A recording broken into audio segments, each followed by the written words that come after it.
May the name of the Lord be glorified.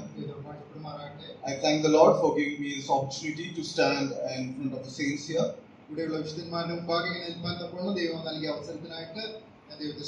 For a quick meditation, please turn with me to Zechariah chapter 9, verse 11.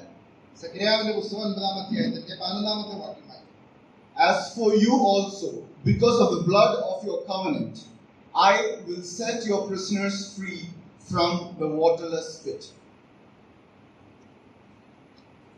നീയോ നിന്റെ നിയമരക്തം ഹേതുവായി ഞാൻ നിന്റെ ഭൃത്യന്മാരെ വെള്ളമില്ലാത്ത കുഴിയിൽ നിന്ന് വിട്ടയക്കും. We all seated here are free children of God. ഇവിടെ നാം ഇരിക്കുന്ന നാം ഓരോരുത്തരും കർത്താവായ യേശുക്രിസ്തുവിൽ സ്വാതന്ത്ര്യം ലഭിച്ചിട്ടുള്ളവരാണ്. We were once prisoners. നാം ഒരു കാലത്ത് ബദ്ധന്മാരായിരുന്നു. Where were we prisoners? Where were we prisoners? നാം എവിടെയായിരുന്നു ആ രീതിയിൽ ബന്ധപ്പെട്ട് ബന്ധനസ്ഥരായി കിടന്നിരുന്നത്? Here it mentions of a pit. ഇവിടെ ഒരു കുഴിയെ കുറിച്ച് പറഞ്ഞിരിക്കുകയാണ്. The word pit itself brings dismay and fear or something that we would not be involved in.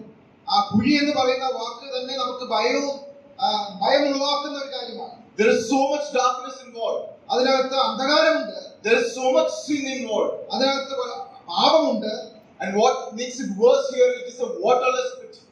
അത് മാത്രമല്ല ഇവിടെ രേഖപ്പെടുത്തിയിരിക്കുന്നത് വെള്ളമില്ലാത്ത കുഴിയായിരുന്നു എന്നുള്ളതാണ്. That means the idea of survival is nil. അതിന്റെ അർത്ഥം നമുക്ക് രക്ഷപ്പെടുവാൻ യാതൊരു മാർഗവുമില്ലായിരുന്നു എന്നുള്ളതാണ്.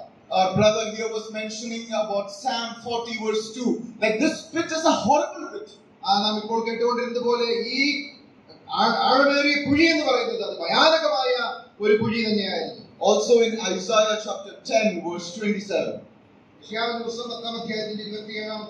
It shall come to pass in that day that his burden will be taken away from your shoulder and his yoke from your neck, and the yoke will be destroyed because of the anointing oil.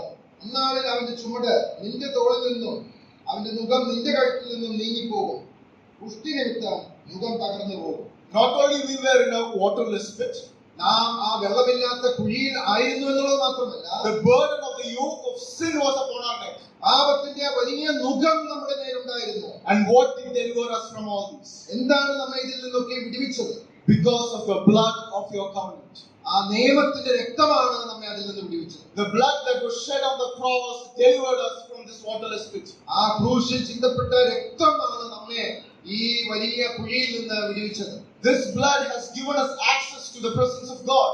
ആ രക്തത്താൽ നമുക്ക് ദൈവത്തിന്റെ സന്നിധിയിലേക്ക് പ്രവേശനം ലഭിച്ചിരിക്കുകയാണ്.